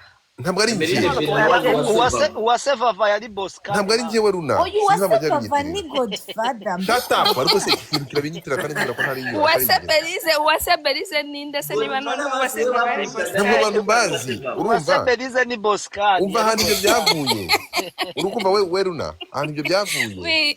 nagiranye beef na kiriya gitiro bita ntuzana ni uyu wiyita pusi noneho tugiranye ibibazo urimo kumva ashaka kumpuza n'uwo muntu ntabwo nari muzi ashaka kumpuza ngo n'uwo Uwase Vava njye ntazi urimo kunyumva ntabwo ari njye no sinakwihakana gute ndamwihakana kubera iki Ariko Chepusi cyagiye man. ya niwe wabizanye muri saga za niwe yaratumereye neza. Nawe ntiyoroshe. urimo kunyumva niwe wazanye ibyo bintu Uwase niwe Vava wajitiriye nukuri I'm sorry nukuri I'm sorry Godfather. I'm sorry nubwo wambwiye. Hano hantu yaza kuba hari Boscan na Hope Impamvu Love. ndakubwira ko Uwase Vava yari wewe wadutuka mu kiganda wandika mu no uribeshya reka wandika mu ndoro noneho wumve ko Ase ibintu Godfather wabyemeye urabiki. ariko se wamase we ikintu nakibwira gute umuntu ajya kwira ikintu yomba ko atari byo nguyu Wiriso urikumva dore Wiriso azagusobanurira Wiriso niwe muntu waje kumbwira niwe wambwiye ibintu byo Ako usoko dafungura mic nuko niwe Queen ari muntu hano. wambwiye ibintu bibera kuri Instagram Ndabizi zoti. Yego, Hanyuma niwe wowe waje kubimbwira, niwe wagombaga wabimbwiye, ntabwo kuvugisha nabibizi, bro. Boscan sibyo? Wowe ni wagomba kujya. none se ibi bya uretse gato izi saga ibyo uri kumbwira we Runa Godfather uremeye ko tinziza ako ndi kantu. kukubaza gerageza nawe urakanduka rero ndi kukubaza ibyo ngibyo izo saga za Boscan na Ntuzana Wiriso ntizabaye nyuma y'ibyo byadumba uri kuvuga Byabaye nyuma ya None nyine se, ntabwo turi rero ntabwo ibyo by'ama Instagram babwiye Godfather. ejo bundi ejo bundi Godfather Uwase Vava nta kintu kibirega yakoraga. simuzi Nta urapfa kintu kibi yakoraga. It's just common niwe life. wabikaga amafoto y'abantu bose. Nta kintu kibi yakoraga ntabwo yasaga muri drama ahubwo yaratwikaga. Godfather cyaraje kirambwira ngo uribuka ngo witwaga ngo Uwase Vava ndakibwira ngo yego Dumba. ngo yari jewe ma none dumba Yarabyiyemereye none shut up none dumba ibi bintu ejo kuri live hano ejo niba umusiba ejo sibwo nagize sibwo naguserereje uri kumbwira ibya Instagram Uwase Vava nukuri kwimana ibi bintu byazanywe na Ntuzana n'uwo bita uriya Legacy Pussy yes niwe waje kuri ariko live warabyemeye nawe Godfather ntabwo nawe kandi warabyemeye. twaranagurutse noneho nawe dore aravuga Linda ngo Uwase Vava 250 Linda Nuko yitwaga kabisa. Ngahibaze. Reka That was Godfather normal. Uwase Vava nta kintu kibi yakoraga. Linda Sago simuzi Yari igishemu kigendera. nabaga nibereye muri drama n'abanyakenya bro nabaga ndi hosting abanyakenya Ariko bazaga kukuregera drama za IG. arega reka Izo ndazizi izo story. umva Uwase Vava yaje Boscan atanguye kuroga. Dumba ayo matiko nubwo nayamubwiye ko ndahaje. Boscan atanguye kuroga niwe Uwase Vava Ngo nunazanye ingwe mu mugire kanzi. yaciye aza. oya rero uri kumva uza ahantu Janet my love. uretse gato uza abantu bambwiye ibintu byo kuri Instagram se ni muri izi ntambara za Wiriso nibwo namenye ibyo kuri Instagram Ibyo kuri Instagram. Noneho uyu Godfather yagombaga ngo kujyana ngo Boscan kumufungisha. inde uribeshya oya rero nutangira kubeshya amakuru ndayafite. no ngese nkande hehe gute By the way reka mbireke reka mfunge. no ntarambi buri turi kwiganira reka nta matiko ari no ariko nyine ukubeshya ibyo bintu ntabwo jewe abantu n'umuntu by the way waje yaza kumbwira ukuntu umuntu yazengereje abantu bakora discrimination igiseta Geneti kuri Ntuza Igiseta yarani Bawe mu byakuri umva nkwibutse se muribuka Igiseta Janet ndi kumutwika muri komata kampi ibyanjye ko urukumva akibaze butwaje kuba abasheri bro. so icya rero urukumva bro nuko utaruzi Ntuza dore umuntu uzi ariko ngiye kuva kera uzi ko se muhungu yaje kuri Clubhouse babaze se ndakubwire Godfather yari umuhungu mujya mubona biriya bintu bitara amateshwa yari wewe yari DJ Ntuze kosa ntano wowe wishyizemo gutuko wowe wishyizemo narimo sindakwibutse wowe tuvugana mu gikari itiko wowe ganza wanyemereye umuti wo kumanura inda tudahuriye kuri Clubhouse tinze na gutawaraguye mbona umuntu muzima Igor atali ivugira ukuri tukavugana no naje kubisana gusanga n'ino uri muri Gisesa. nkabasuhuza gifite ukuntu Gisesa yambe. Dumva gifite Ariko kimanura arata akajwi Gise. ku buryo utekereza ko ari umuntu muzima reka mbasetsa akantu kamwe muribuka amazi adutera mu nzu Boscan akavuga ngo niwe yaduterereje kandi ukabyemera warangiza ukabwira abantu ngo baseke. baratwishe Jane. no Boscan aravuga Jane. mbere joro kama naraye mu bari masengesho mu hoteli Wallahi n'abana dore Boscan abantu bose bari baramufashe nk'umurozi. twaragiye dufata oyaye ngo hoteli kwa Blandine ngo bakuyeho ngo ari muri serkei ariko oya muribuka twaragiye tujya mu hoteli n'abana noneho Boscan ngo murabibona ngo nijye ubaroze Nawe urabyemera. oya njye sinjya nemera buriya marozi naravuze warabyemeye Janet reka kwihagararaho warabyemera bose ngo uratumaze wowe reka ntabwo wari uzi gukomana wowe warabyegerezaga umutima turaho turahaye ariko iki cya Ali waragikomaga niyo mpamvu nagifanaga ego arise hari uwamukoma ngo bikomeke waragikomaga nawe kikagusubiza kandi ntikibabaje ariko abarundi baje kumukoma nk'uko yankomye ntabwo bashobora ariko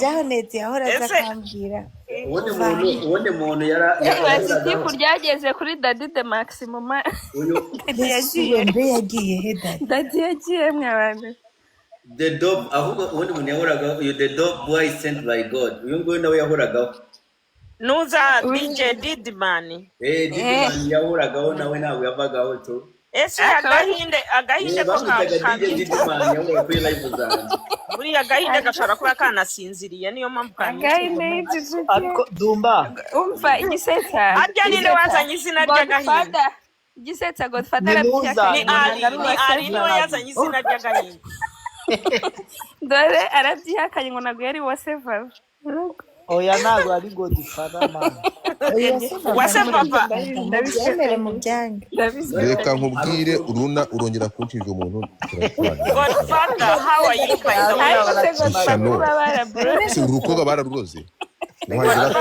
reka wase vava kandi uramuzi no urukumva ariko se nabani yakana umuntu gute wakimara ugenda umutima vasa vuga Godfather wase vava uramuzi no umva kumbwire Dumba noze kuwe yakana umuntu ashobora kuba ari mwiza manza se none Godfather kubera iki yandika kandi iyo shut up kamanza ukumva umva ratadumva iyo mpamvu uwo muntu mwihakana ukumva uburyo namumenye mu bamugiye intambara uretse na n'ubu ndacyazikunda bro reka ukankumye utinge bwanjye mureke mvuge uwa sevava impamvu mwihakana urimo kunyumva uburyo bamubwiye mu buryo buri negative twari kuri turimo kuganira uwo mutipa muzana urimo kunyumva ariko muri kote negative araza aravuga ati uyu nguyu yazengereje abantu yitwa uwa sevava twamenye ko amakuru wa muntu witwa sevava ari Godfather ariko abikora dufitanye amakimbirane turimo gushwana urimo kunyumva abantu ngo yewe gawe ngo ni wowe sevava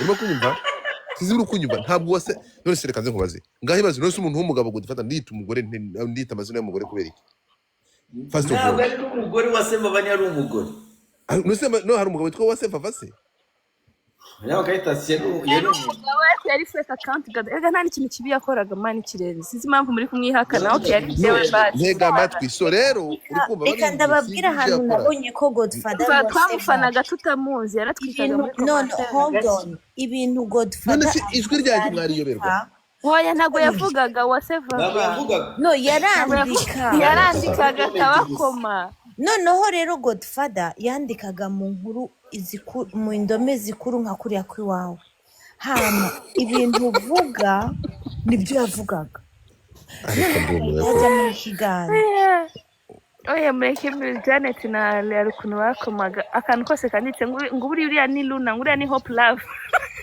oya ni nka Luna na Hope Love amasema ya mbere abaho kwisi Hope Love n'ubu Godfather ntabwo aramumenyera ntabwo ashobora Godfather ntashobora ni umunyamatiku ruriya rwaravuze oya ntabwo ari umunyamatiku man urunyamatiku rubi rwaraje oya ntabwo wamubeshyera numva rwaraje ruravuga ngo uretse gato yaraje aravuga urumva ndavuga rero njye ndi ikiremba we na Runa bagenda baravuga ati rero none se wabyivugiye kuba uyu muginga ari ikiremba ubwo ni umutinganyi bro abahamba bangira umutinganyi I know mutesi uzana uzi Hope Love ni wowe yabyivugiraga rataza ati kuba ari kuri ikiremba Club House yabwiraga abakobwa ko ari impusa ati kuba ari ikiremba rero urumva ko ariyo mpamvu ari umutinganyi none yababayeho ate bro bangira umutinganyi urugo ry'urukagenda rwaroka buriya Hope Love yagukoma ariko nari umwana mwiza nka Hope Love ashobora kuza hano muri comment akakumva nanjye ubwanjye hano yasakankoma ariko nta mwana mwiza uba noneho urumva Hope Love agira violence iteye ubwoba kiba kiraje umuntu witwa Boscan we yabyegereje umutima ariko Hope Love ni isi mani uzi ko Boscan atinya Hope Love kubi aramutinya erega Dumba Hope Love mu masaha ntarindwa n'uyu munsi Hope Love aracyakoma Boscan kugira ngo yarabiretse se Hope Love yagiye mu banyakenya yibaza ko ngo azakira Hope Love nawe amusangayo bro Raila no kuri prima abanyakenya ashiramo igiswahili cy'imana ko akubitaho koma kandi Boscan yamubonye ataceceka Boscan azikureba agahita areba ku ruhande uziko Dumba reka ngusetse kubera ukuntu Boscan yatinyaga Hope Love nanjye yarantinye ngo kubera ko ndi inshuti na Hope man ngo wowe uri inshuti ya Hope Love ariko rero reka ndababwire Dumba umuntu witwa Boscan ubona kuri TikTok ni akarima ke oyaye ariko aho muvuga ngo Boscan umuntu abantu ba mbere batanguye kubaha urubuga kuri Boscan ni njyewe na Janet Gisetse twaramwibasiye ngo ariko araruga Blandine tumujaho Jena Gisetse umbakomye nta nubwo mwabyegereza umutima na before ndabaje oya njyewe biriya byose nabijemo nabizi ngiye gisangamo Gisetse wari uryoshye gukomwa oya ariko Jana nabisubiramo kubera you can regret yuko twoba twarasabaye Blandine ubundi ikintu cya mbere cyabangamaga cyane umuntu gukomera muri comment comment Gisetse naramukomaga bikanryohera oya Gisetse yacakomye uziko Runa ndakubwire uziko nakwise w'ikigarasha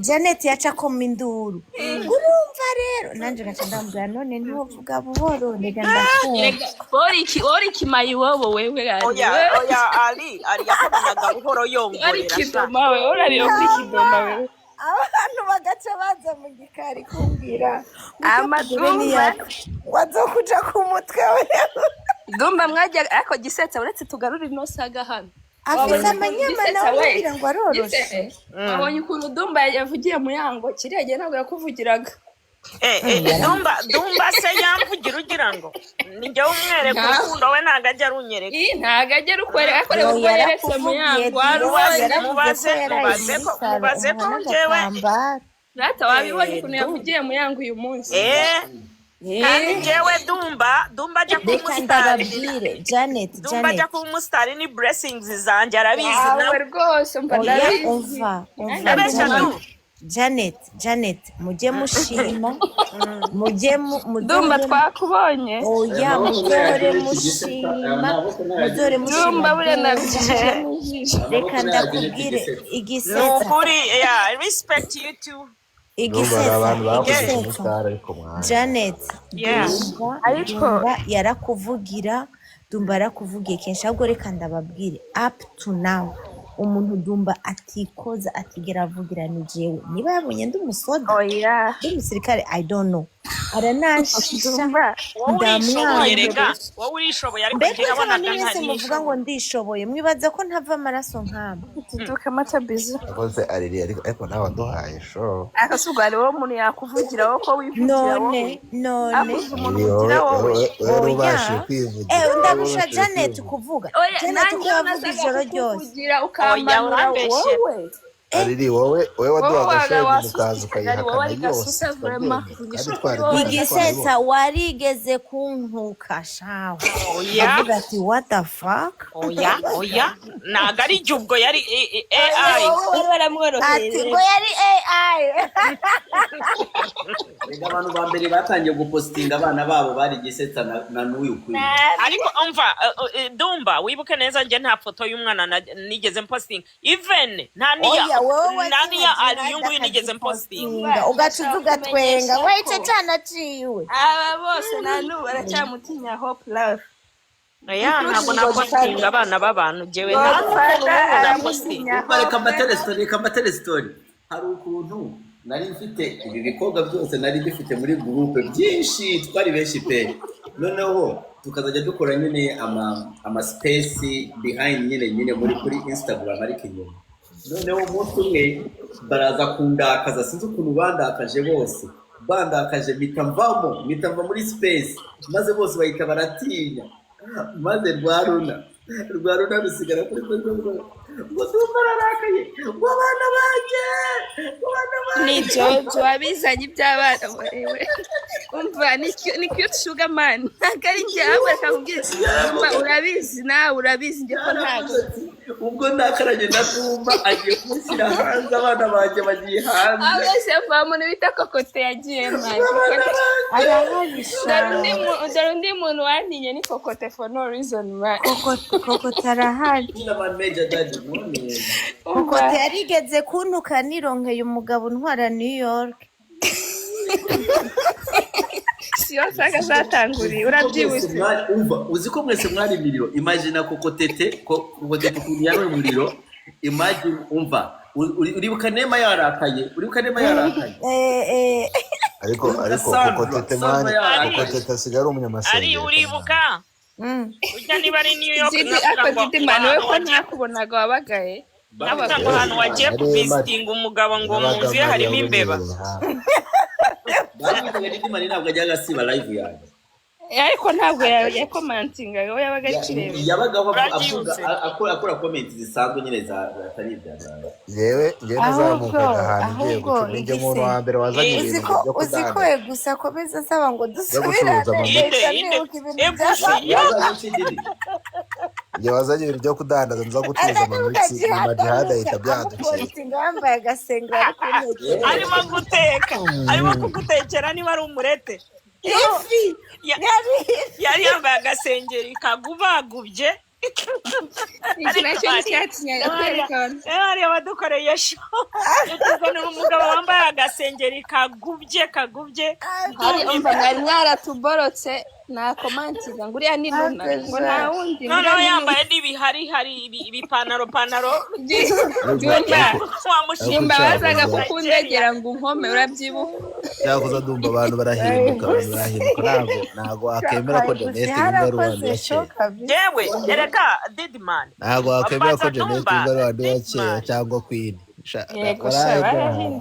Didman listen mbaza Dumba ranzi from day one uyu Dumba tuziranye imyaka myinshi noneho we tuziranye face to face gutya tuziranye dusangira nababwire Dumba namabwire ngewe nibi bintu abinzimo Dumba yes or no kubera nje byarangwiririye it was like an accident ubuye wowe byaranakurenga kandi rero kwereka ko atari ibintu byanje Igisetsa byaramurengaga nawe akabyegereza umutima because I don't know this thing reka ndabibabwiye ikibazo Igisetsa yagize ni iki ngiki Igisetsa kubera anzi cyane ni nkuko wabuze umuntu mwirirwana ugaburira like Igisetsa yajyaga ngaburira angurira inzoga angwa njya iwe Dumba yuko bazaga iwanje bakararayo afite ukuntu urumva like tumeze nkaho turi mu rungano rumwe tuvuga urungano wapi yarafite ingabo ibirengagiza Dumba Igisetsa amenye gutwika ubungubu wumva se mubwire Igisetsa yagize ariko reka tumve reka Igisetsa yagize noneho ndaza ntangira ibintu byo ku mbuga byo kuri social media noneho mbitangiye mbimaramo nk'umwaka. So muri uwo mwaka ngewe naje kwiyadapta, kumenya nyine inguni, kumenya ibiki. Urumva ko natangiye mu challenge, noneho challenge nyakora kumara igihe kirekire, noneho ntangira gukora live muri lockdown. Siyo Gisetsa we yumvaga ko Gisetsa siwe nta nubwo nyita Doom, Gisetsa muza tuba turi kumwe Muzafari twisi Muzafari tuba turi kumwe, ati reka ngende mani nanjye ndaza kujya live. Yibaza ko ari ibintu byoroshye, yumva ko ari ibintu byoroshye, atazi buringi ziba none ikintu kiba kireze. No guys, reka ndababwira ikindi kintu kiba Gisetsa yaje kireze ku muhanda.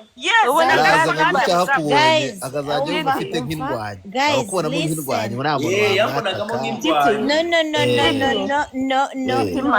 No. Numva yanze kwemera ko ari twe twamuzamuye. Reka ndababwire ukuntu Gisetsa yaje ku muhanda. Twamuhaye hiti zo Gisetsa niwe mugaburira akora challenge rimwe kabiri gatatu. Reka umva guys, reka ndababwira ukuntu Gisetsa yaje muri izi saga.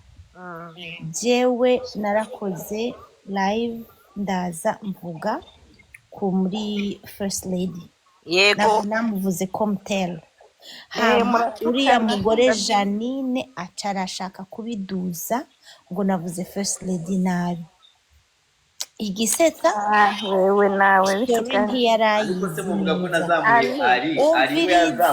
umviriza none ndababwire ari ntago dushaka kumvira aho byavuye. Araza rero urabona rero ndakubwira rero buriya Janine ntiyanavuga ngo akunda igihugu ngo akunda no, we yaravugira mu kavuyo. Mugi Gisetsa n'umuntu waranamura ariko akubwira akabona, ariko Gisetsa rero igihugu cyanjye ntabwo akimenyera gutyo. Yesu we ntiyari yamenye neza story ukuntu yabaye araza nawe arahubuka nka kurya kaswe yahubutse ejo bundi arantuka yewe ndareba umuntu w'umubyeyi ariko diko ntakubona avuze ni wowe uri muntu ki urumva aransomera yewe urumva ariko ntari waranze yatanguye nyuma ducageraho abandanya umuhanda turumvikana arabisobanukirwa asanga jewe sinavuze nabo First Lady. Duca tubarira abagenzi duca tuza turibandaniza kuri ayo malive rero haciye hazaho sagaza ba Blonde. Ariko Gisetsa we ntiyafataga commentaire kabisa. Warapfa haciye haza dusagaza ba Blondine, haciye haza rero umupfumu. Umva ujya mupfumu niwe yatumye je na Gisetsa tuvuga. Uhe mupfumu Boskani ahandi twararaba nanjye sinavuga nti Boskani yari yazanye kata naho onye twatanguye kuvugira rero ibyawe byose aho mubona ndababwire naho mwivugisha jewe na Janet. Umva je na Janet twafashije abantu benshi, twarinze benshi, twakijije benshi kuri buri Boskani twaragwanye intambara Boskani aza kuri X twamusama kuko ico gihe uyu yumva ntiyagwana yagwana nawe. Ega Boskani mwamwirukanye muri hiti z'abanyarwanda kandi twaramurinya mbisi je na Janet turamurya. Boskani wundi ritiku yashakaga ko Janet uribuka tumutuka Boskani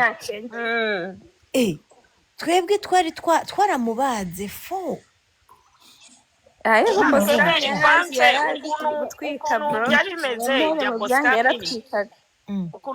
yaratwikaga tu. Ukuntu byabimeze ibya Boskani nuko yatangiye ibintu byo guha abagore amazi ngo bagende mu inyuma y'inzu ngo bagire gute. None ngiye kumva ko ntago ari amazi mabi nk'uko mutabimenyaga yarabaga ari Boskani. Reka mbereke Boskani ikibazo yagize. Yagize ikibazo cyo kwinjira muri game ari ngewe umuzanye arangiza aranyihinduka yahise agira abantu. Oya so wamuzanye kura ngaho niwe yamuzanye bro. None Boskani twamumenye wowe wamumenye gute Boskani wewe? Nige yavuye hehe wamumenye tutamukuye kuri live za Dumba ariko bavuga ngo mwandike amazina babwire ibintu byanyu byose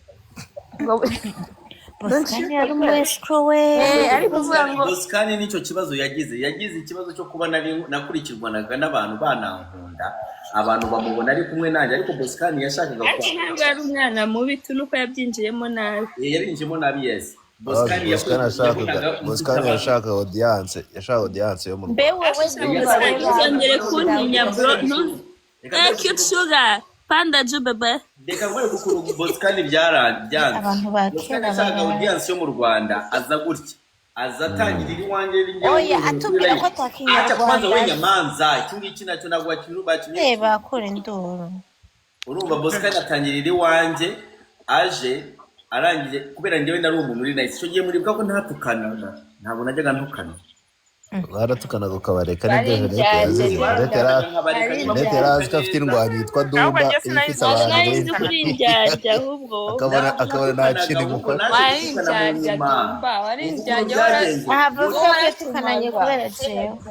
naje gutukana mu nyuma nangije kubona ndaza kubabwira n'impamvu natangiye gutukana icyo gihe ntabwo najyaga ndukana noneho Boskani akareba ni ngewe wamuzanye ariko hari abantu bafite live ba Dekati ziba ziriho abantu benshi adafite ukuntu yabataka atari kandi tutumvikana rero Boskani agenda kwa ba Dekati akazajya andwanya rero ubwo yandwanya mwebwe mwese mwari muzi ko mwamubonye iwanjye ntabwo mwamwemera ibyari kosa Boskani yakoze njyewe ikibazo cy'udumba mara gukoma Janet nkamenya ko ari senga wa Chantal nahise musaba imbabazi yego sha oya none ko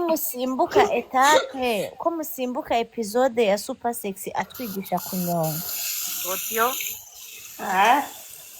ku ntebe atwigisha ingene babigira erega yes wowe that was Boskani yari afite page yazindukaga mu gitondo yo kumvuga nabi akanyambika amasengeri akanyambika ikintu ibyo byabaye nyuma Dumba no byatangiriye rega ibyo byabaye nyuma we harabanje haraba ama live haza Super Sexy ashwana na Semuhungu birasuwa wowe waje nyuma wowe niwe byanamenye wowe urimo navuga ava lockdown no bere nyene byagera na bataratekereza kugira kuza icyo yese Mungu na bapfuye ngo ibyo bya Semungu n'abanana ni ibya mbere Dumba ntiyari bwamenyekana ntiyari bwamenye umuhanda sibyo ndiko ndababwira Dumba yakoraga challenge gusa yari wa challenge nta challenge yakora ntazeri bwanatanguriye arya ngo Semungu yatangiye kuzikora umva winyibutsa story musanga muyajyaho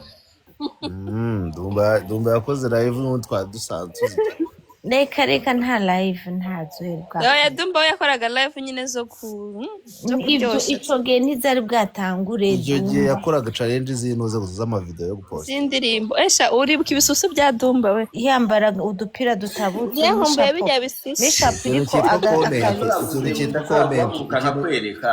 ikintu Jeanette yananiwe kwakira urumva ni cyberbullying zo muri comment Dumba yarazimenyere bakitabura igitinganyi ukuntu kirya iminwa ibyo yari yaramaze Janet ntabwo yarazi kwakira ntabwo wari uzi kubyakira Janet yararyoshye gukomwa Janet yabiye bintu nararyoherwagaho nicaye kuko Janet yataga wumvaga byoroshye nawe arakoma Janet yoroshye gukomwa bro ariko nawe arakoma Janet yarankomye yari Didi ariko ikidomango ni we Nyamunenge genda ntago natukanaga kera aba bakobwa barabikubwira ntabikubwira waratukana ziba mu bizuru ntabwo domora gikoma nakumenya si je nakweretse umuhanda Godfather urankandaho cyangwa ukoresha mufate mve kuri no kabiri bwira abantu bamfollowing cyangwa umwana umve kuri no kabiri yanda